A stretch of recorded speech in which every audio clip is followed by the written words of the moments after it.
Estamos en el Mostrador, en La Clave, aquí con el equipo del Mostrador, con un invitado especial que ya lo vamos a presentar. Estamos con Mirko Macari y con Federico Giovanón. ¿Cómo están? Muy buenos días. Buenos días, Ricardo, ¿qué tal? Hay harto tema para hablar, pero hoy día queremos empezar con algo especial. Tenemos a un invitado que es Alberto Mayol y tenemos una pequeña música para introducir lo que estamos diciendo, porque va a ser un seminario muy especial durante mediados de enero, haciendo una analogía con esto que vamos a escuchar.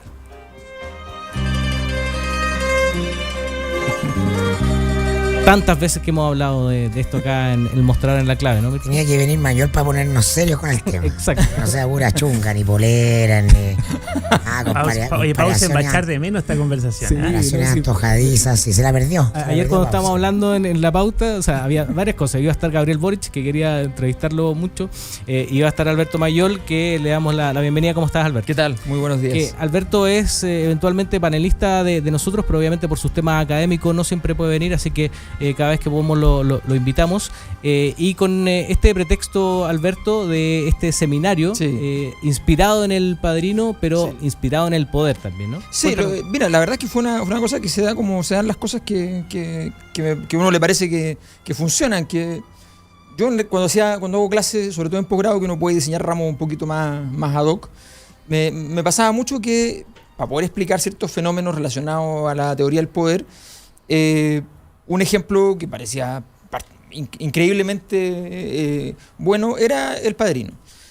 Entonces lo usaba con cierta frecuencia hasta que un día me dio pudor, porque en realidad decía, bueno, en realidad ya llevo 3 ejemplos en 3 clases, no puede ser, qué sé yo. Entonces primero me dio pudor y después me di cuenta que en realidad, bueno, el punto es asumirlo. O sea, el punto era decir, la verdad es que me queda mucho más material que podría utilizar. Entonces, ¿por qué no sistematizarlo, ordenarlo y ver qué se puede hacer? Entonces partí hace un tiempo haciendo ese trabajo. Y en ese contexto, pensando eventualmente en hacer alguna clase de curso, eventualmente algún diplomado, alguna cosa por el estilo, y eventualmente algún texto escrito. Entonces, estaba en eso cuando de repente se me ocurre. Nosotros en el verano normalmente hacemos algún tipo de actividad de este tipo, entonces dijimos, bueno, hagámoslo específicamente sobre El Padrino, y con ya el consolidado que he ido trabajando, que son una interpretación general, una doctrina general de lo que está sobre el poder en El Padrino, y además lo que llamamos las 50 leyes del poder, que son como grandes recomendaciones que El Padrino siempre está dando y está marcando. Entonces, O sea, estilo Sun Tzu.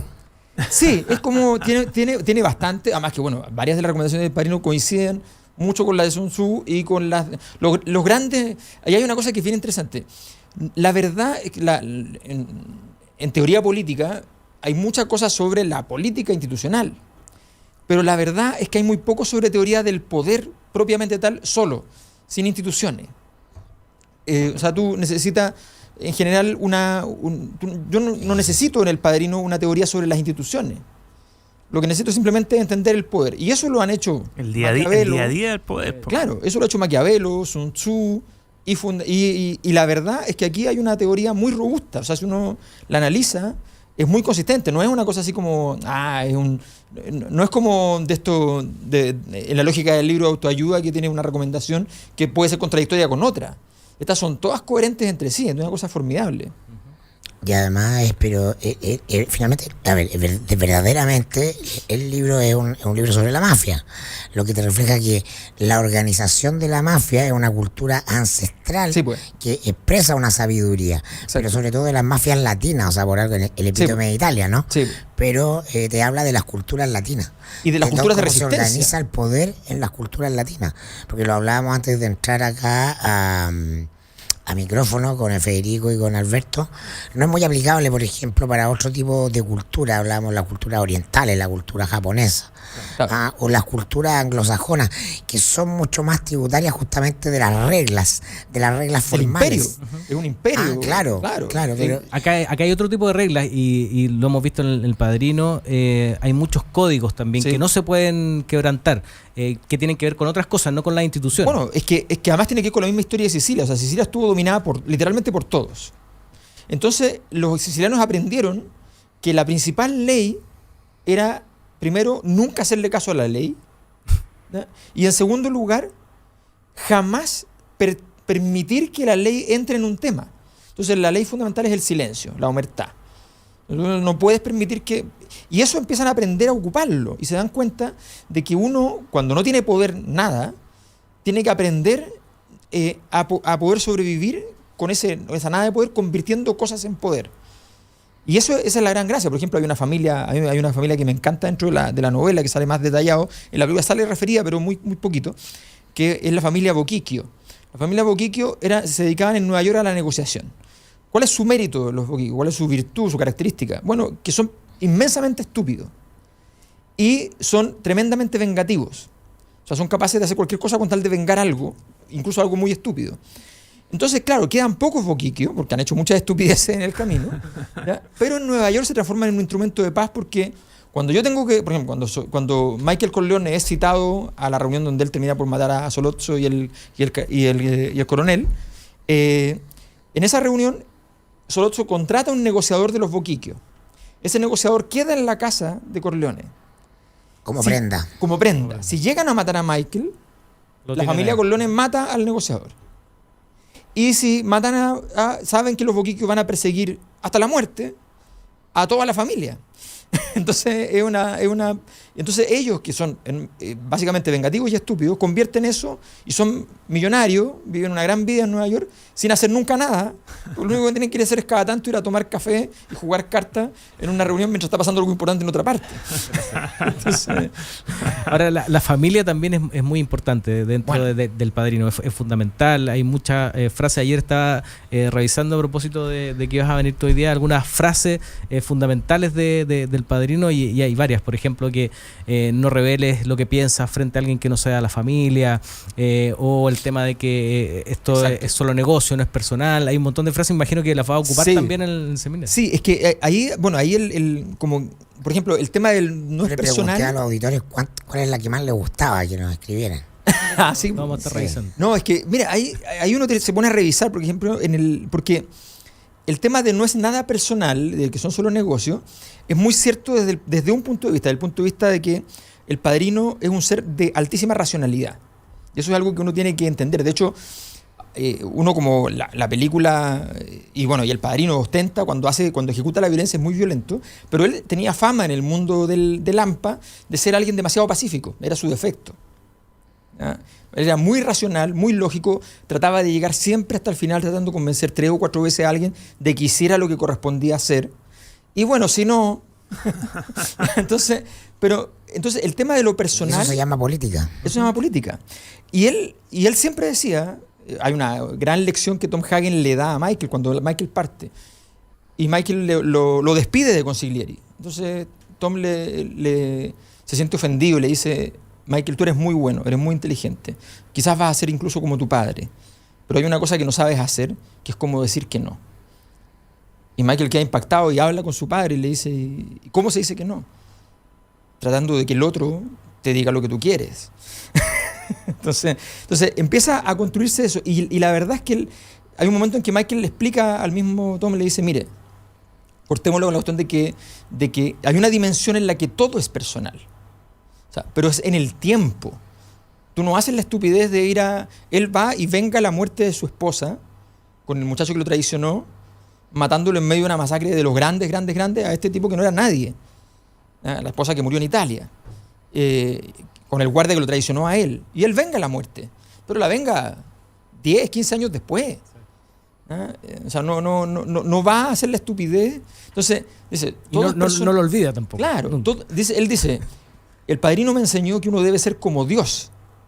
Nada es personal y todo es personal. O sea, entonces... Bueno, esa es la gracia de entrar a la novela después de la película, que es lo que tengo pendiente. Que... La novela... Yo lo hice al revés. Yo leí la novela primero y después... La novela También hay una caracterología muy interesante, por ejemplo, la de Sony. Claro. Que era el primogénito, el ungido para ser el futuro jefe, pero su carácter lo traiciona, ¿no? Se lo decía siempre el Padrino. Y además, de hecho, a él le dice esa frase de que no digas lo que piensas frente a nadie de que sea. Bueno, ese evento, hay un evento que es fundamental en la obra, que el mismo Padrino dimensiona, o sea, se da cuenta que es un error grave, pero no dimensiona la magnitud del error, que es cuando están en reunión, le piden al padrino que haga el apoyo al negocio del narcotráfico, él le dice que no, que la verdad es que los políticos y los jueces no lo van a ayudar en eso, por tanto él no puede hacer eso.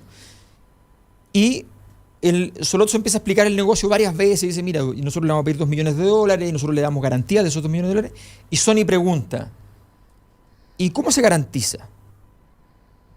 Muestra debilidad. Y entonces se muestra que le interesa el negocio cuando el papá está diciendo que no. Entonces Solozzo lo que entiende es que si matan al papá, Sony asume y va a tener que asumir el negocio. Entonces el atentado es resultado de esa reunión. Y el problema, y ahí hay un error de Vito Corleone, que Vito Corleone se da cuenta de lo grave del error, pero no dimensiona que lo pueden matar. Y por eso sale sin guardia, sin nada, como él salía todos los días. No, sale con el chofer guardaespaldas que lo traiciona. Que lo habían cambiado porque estaba enfermo. Claro, lo que pasa es que después, bueno, lo que pasa es que ahí hay una diferencia con la novela, porque en la novela está con Fredo. Sí, de verdad. Entonces, y en la otra hay un chofer. Entonces, ahí hay uno. Pero Fredo después paga las consecuencias de eso también. Y Fredo, en la novela. Bueno, Fredo es un caso muy interesante porque efectivamente un personaje exquisito. Él no pierde, o sea, pierde el criterio el carácter monolítico de la familia. Eso es lo fundamental. O sea, pero además el carácter monolítico es indispensable, pero muchas veces el padrino muestra supuestas fisuras a propósito para que nadie lea en su familia lo que él va a hacer. Por ejemplo, él defiende al esposo de su hija cuando le pega a ella. Él lo defiende con su hija y su hija vuelve humillada a su casa. Pero él lo defiende justamente porque sabe que en algún momento, en el tiempo, tranquilamente, cuando nazca la guagua, esté bien y todo tranquilo, lo va a matar. Incluso le dice, no te voy a dejar, ¿tú crees que voy a dejar de ayuda a mi hermana? No. Exactamente. Pero defiende un principio de autoridad. Exacto. Esa es la gran lección política. Esto tiene un orden. Exactamente. Después pasamos al plano personal, si es que se puede, pero primero hay un orden de funcionamiento de las cosas. Claro. No. Es el tema doctrinario que hay detrás. La cabeza con el feminismo en Twitter, el padrino. No. Claro. O sea, tiene un certificado sin perspectiva de género, evidentemente. Claro, o sea, no. La lógica de funcionamiento es no al linchamiento nunca. No. Nunca puede ser un linchamiento. Nunca ofender, nunca. Había una sola ofensa que él ejecuta, que es contra Al Capone, a quien despreciaba. Entonces, Al Capone llega a acuerdo con un mafioso de la zona y le manda a 2 tipos a ejecutar un atentado contra él, y él los agarra, se entera mucho antes, y los agarra bajándose del tren. Y los tipos mueren espantosamente. Y entonces le manda una carta muy ofensiva a Al Capone. Pero después hace negocio con Al Capone. Al Capone le pide disculpas, qué sé yo, hace el negocio y listo. Y se suma en contra de él. O sea, entonces, todo eso es un gran recurso. Pero una cosa que quería decir es que es muy interesante. Si uno mira la tesis central sobre la sociedad del padrino, es lo que podríamos decir una tesis marxista. O sea, lo que él dice es, si uno sigue el orden tal como está establecido por las élites, lo único que puede hacer es quedarse donde mismo está. Entonces uno tiene que subvertir el orden de las élites. Pero su tesis no es revolucionaria. Él solo quiere subir su familia. No le interesa la revolución total. Lo que le interesa es que él, yéndose por el camino del costado, logre llegar a tener la influencia tal que efectivamente en algún momento logre, como dice Michael, hacer coincidir el interés del país con el interés de la familia. Entonces, ese es lo central. Estamos hablando con Alberto Mayol aquí en el Mostrador en La Clave, con Mirko Macari, con Federico Giovanón, sobre este seminario que va a ser a mediados de enero. 17, 18 y 19 de enero. Son 3 días claro. De este seminario. Agarrándonos de otras frases y lo que tú decías, el padrino siempre tenía a gente que le debía favores. Sí, ¿no? mucho. Y eso mucho, ¿no? Claro. Y ahí decía una frase, bueno, algún día, quizás nunca llegue ese día, pero quizás algún día te voy a pedir ayuda y tú tienes que estar ahí. Y eso, si lo hacemos en la analogía con la política de hoy día, los favores, las coimas, clientelismo, es como eso. O sea, bueno, te voy a hacer un favor. Eso es lo que hacía para tenerte cooptado claro. el día de mañana. Es que, a ver, lo del padrino, hay varias cosas del padrino que son muy distintas a nuestra época. O sea, por ejemplo, a él no le importa la eficiencia, le importa la eficacia. ¿Ya? Entonces él dice, por ejemplo, él muy joven, cuando no era multimillonario ni nada por el estilo, ya tiene su pequeña estructura de poder, financiaba a muchas más policías y jueces de los que necesitaba. Y toda la gente que trabajaba con él le decía, ¿pero por qué malgastas el dinero? No, dice, a mí me gusta tener amigos. ¿Ya? Entonces, porque efectivamente, por ejemplo, él Está invirtiendo. No lo está malgastando. y Está además haciendo capital. y nunca ofendía a alguien con un favor. Por ejemplo, hay una escena muy linda donde le están pidiendo los favores en el matrimonio de Connie y él le piden un favor menor, que es una nacionalidad para un muchacho. Entonces Tom le dice, ¿le pido a nuestro senador? No, le dice, no le pidas a nuestro senador. Pídele al senador, al judío del otro distrito, le dice. Que era un tipo que no tenía, en el fondo, sueldo mensual, sino que le pagaban por servicio. Pero tú no vas a ofender a tu senador, con respeto, Con nimiedades. a una claro. cosa chica. Claro. Entonces Tiene claridad sobre la jerarquía. exacto. Ahora es divertido porque ese joven después es fundamental. Es Claro, fundamental. el panadero. po, El panadero, Que está súper nervioso con un cigarro. Exacto, en la puerta Pero de le la dé puerta un favor. le salva Entonces la dice, vida. Haría cualquier Habito cosa Corleone. por tu padre. Sí, y además es muy importante para él porque él entiende Estados Unidos con algo que le pasa a este mismo muchacho, que le pasa después de que él le hace el favor de la nacionalidad, que lo estafan con unos muebles. Y se da cuenta de que la estafa era legal.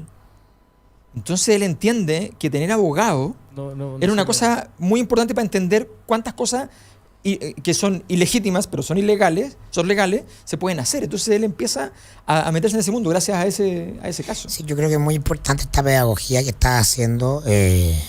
Federico, le consta que esta conversación la hemos tenido muchas veces Muchas veces. en el diario, porque en general el análisis, la prensa es parte del análisis, en Chile es bastante ingenuo, ¿no? Y las voces que predominan son las voces de los PhD, el doctorado en ciencia política, el que te analiza el resultado electoral, la fuerza de las coaliciones. Y eso es lo que está en el 80% de los paneles, no en esta radio, por supuesto. No, claro. Pero en general eso es un poco latero, porque finalmente para el auditor que está más lejano al proceso político, es una cortina de humo, y también es una suerte de confusión, ¿no? Entrar al análisis político desde la lógica del poder te quita lo nublado de la vista para poder observar los procesos. Y entonces no sé si tú vas a tener algún grado de aterrizaje en la contingencia chilena. Yo por lo menos siempre lo menciono porque trato de buscar la analogía. Entonces, cuando uno habla, por ejemplo, reiteradamente de personajes como Enrique Correa, ¿cuál es la gracia? ¿Sería como un Consigliere? No, yo creo que es mucho más complejo, es mucho más arriba. No, claro. O el padrino. Es directamente un padrino. ¿En qué sentido? Que él es una persona muy querida. Exacto. Él gasta muchos recursos, ¿no? En tomar a los caídos en desgracia. Además. O sea, si alguien tiene un problema en la política, si alguien importante pierde una campaña, ¿no? Se va a trabajar a imaginación desde Moisés Valenzuela en adelante. Moisés Valenzuela, el actual director de Imaginación, era el jefe de la Soledad Alvear, ¿no? Él lo recoge, tú puedes ver la lista de Imaginación, incluido el ministro Peñailillo, que es la mejor inversión que yo creo que, o la más notable, que ha hecho. Él le financia su campaña. Primero, el Peñailillo es una lacra cuando ocurre todo lo de Sukimich. Y en la política tradicional los políticos te dicen, no, fuera de este gallo, lejos. Esa es la primera pulsión. Claro. Y él va y lo toma, lo acoge. Lo acoge en Imaginación. Nosotros lo publicamos en su minuto, ¿no? Le pone una oficina. Un sueldo para vivir. Le consigue con su amigo Ángel Friedrich pega de media jornada en Flaxo. Exacto. Eso es un favor. Exacto. Háceme este favor. Claro. Se entiende que hay una deuda ahí de por medio. Es parte de pertenecer a un grupo corporativo. Es parte de una familia, que es la gracia de los mapos, ¿no? Y ahora le paga o le consigue recursos muy probablemente para que esté estudiando un posgrado en Estados Unidos. Está haciendo una inversión ahí. Exacto. ¿No? Entonces podríamos hacer una lista larga de esos casos, pero si tú empiezas a hablar, Enrique, o sea, el afecto con el que se habla de Enrique, de una buena persona, ¿no? Tienes otros casos también muy interesantes, pero el ver la política con la lógica de la disputa por el poder es muy necesario, porque por ejemplo en todo lo que está Boric acá esta semana con lo de la polera. ¿Quién es el enemigo de Boric? Katz, la derecha, la UDI. ¿Cuál es la gran jugada de la semana en términos de poder? Pamela Giles. ¿Qué dice Pamela Giles?